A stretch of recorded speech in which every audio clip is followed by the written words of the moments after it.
You'll be at the beach before you know Woo! it. Yes. Speaking of the beach, you know, the water is pretty cool, and that can lead to some fog this time of year. For more on that, the sea fog explainer, here's meteorologist Zack Webster.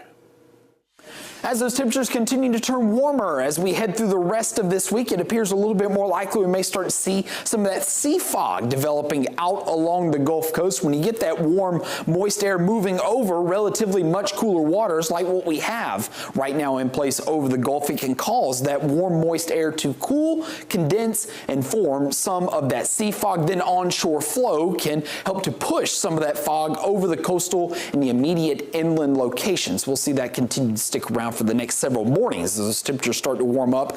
Another thing that those cooler Gulf waters can do is it can influence some of those afternoon highs out along the Gulf Coast compared to some of those inland locations. Look at some of these examples as we head through the opening half of this week with those Gulf waters in the lower 60s. Only expect to see those air temperatures along the Gulf Coast warming up into the upper 60s and lower 70s, while farther inland we'll see those highs in the upper 70s to lower 80s, and we'll continue to see a pattern very, very similar to this as we head through much of the rest of the spring until those Gulf waters can start to turn a little bit warmer once again.